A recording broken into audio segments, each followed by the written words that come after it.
سامعین محترم، درود و سلام انتہائی افضل ترین عبادت ہے، اور درود و سلام یہ وہ عبادت ہے کہ جو جس حال میں بھی کی جائے تو اللہ تعالیٰ بہرحال اس کو ہر حال میں قبول فرماتے حضور کے حق میں۔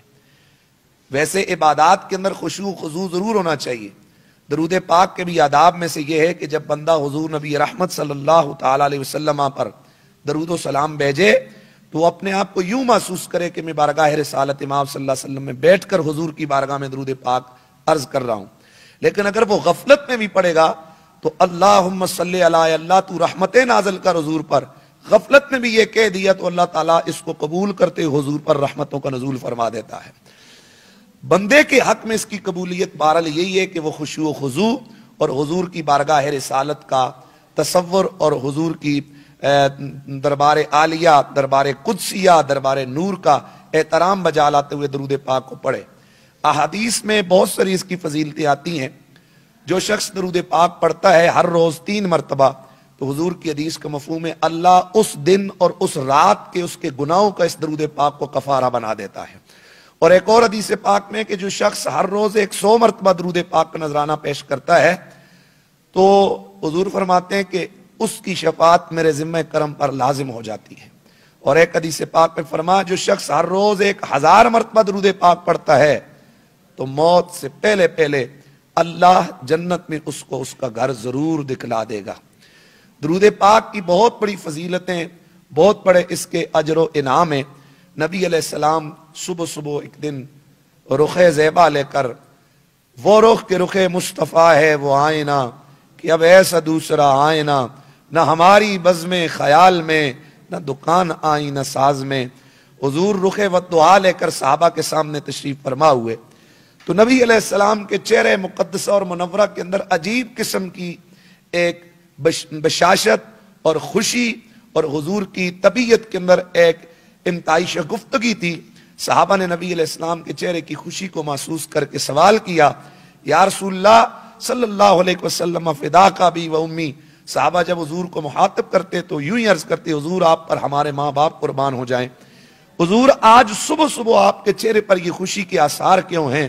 تو نبی رحمت صلی اللہ علیہ وسلم نے فرمایا صحابہ اس لیے کہ آج رات میرے پاس اللہ کا پیغام لے کر میرے پاس میری امت کے لیے تحفے کے طور پر جبریل ایک پیغام لے کے آیا ہے کہ یا رسول اللہ مفہوم حدیث یہ ہے کہ اللہ نے اعلان کر دیا ہے کہ آپ کا جو امتی 1 مرتبہ آپ پر درود بھیجے گا میں رب اس کے 10 گناہوں کو معاف کر دوں گا۔ یہیں پر سلسلہ کرم رکے گا نہیں بلکہ اس کے 10 درجات کو بلند فرما دوں گا۔ یہاں پر بھی نہیں رکے گا بلکہ اس کے اعمال نامے میں 10 رحمتیں میں لکھ ڈالوں گا۔ یہ 1 مرتبہ درود پاک پڑھنے کا اتنی بڑی فضیلت اور اتنی بڑی عظمت ہے۔ نبی علیہ السلام ایک دن تشریف لے گئے انصار صحابہ میں سے ایک صحابی کے باغ میں، تو حضرت عبد الرحمن بن عوف یہ 10 مبشرہ میں سے صحابی رسول ہیں۔ فرماتے میں حضور کے قدموں کے نشانات پر حضور کے پیچھے پیچھے چلا، لیکن حضور کو بظاہر میرے آنے کی خبر نہیں تھی کہ میں بھی حضور کے پیچھے ہوں۔ میں نے سوچا دیکھوں آج حضور کیا کرتے ہیں۔ تو سرکار جب اس صحابی کے باغ میں تشریف لے گئے تو حضور نے بہت طویل سجدہ کیا۔ صحابی فرماتے ہیں میں انتظار کرتا رہا کہ اب حضور سر انور کو سجدے سے اٹھائیں گے، اب اٹھائیں گے۔ اتنا طویل سجدہ کیا کہ اس سے پہلے حضور نے اتنا لمبا سجدہ میں نے حضور کا سجدہ نہیں دیکھا، تو مجھے یہ ڈر ہونے لگ گیا، خوف لائق ہوا دل میں کہ کہیں حضور کی روح سجدے کی حالت میں پرواز نہ کر گئی ہو۔ لہٰذا میں نے پروگرام بنایا، ارادہ کیا کہ میں قریب جا کر حضور کی دریافت کروں۔ جب قریب کیا تو حضور کو آہٹ ہوئی تو سجدے سے سر اٹھا کے فرمایا ما لک یا عبد الرحمن، اے عبد الرحمن کیا ہوا ہے، تم کیوں آئے ہو؟ تو میں نے ساری وجہ عرض کی اور سارا یہ جو پس منظر تھا وہ بیان کیا کہ حضور اٹھ کر آپ آئے، میں آپ کے پیچھے چلا کہ دیکھوں آج حضور کہاں جاتے ہیں اور کیا کرتے ہیں۔ تو اتنا طویل سجدہ آپ نے فرمایا تو حضور نے فرمایا اے میرے غلام، میں جب یہاں آیا تو رب کا فرشتہ میرے پاس پیغام لے کے آیا کہ اللہ اور اس کے سارے فرشتے محبوب تمہارے اوپر درود و سلام بھیج رہے ہیں۔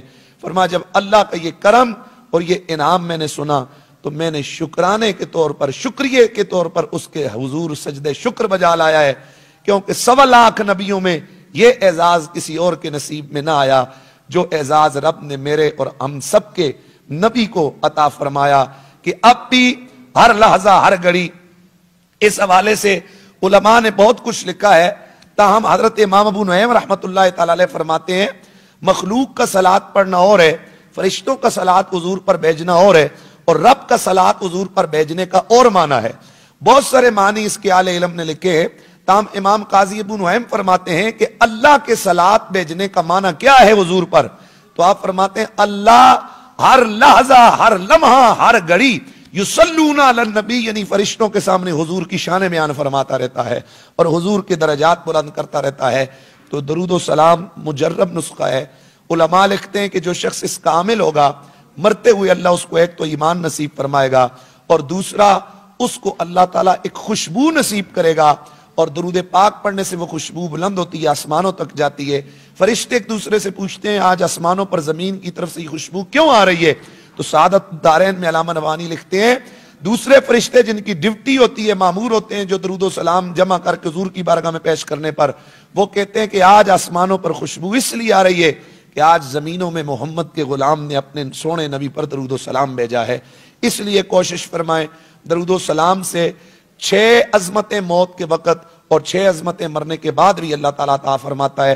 ان میں سے ایک یہ کہ کلمے پر خاتمہ ہوتا ہے، دوسرا یہ ہے کہ نزا کی سختیوں سے اللہ تعالیٰ اس کو محفوظ فرما لیتا ہے، اور تیسرا یہ ہے کہ اگر اس درجے تک اس کا درود و سلام پہنچا ہوا تو اس کو وقت نزا اللہ اپنے محبوب کے جلوے بھی دکھا دیتا ہے.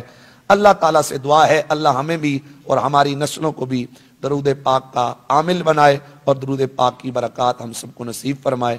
وآخر دعوانا ان الحمد للہ رب العالمین.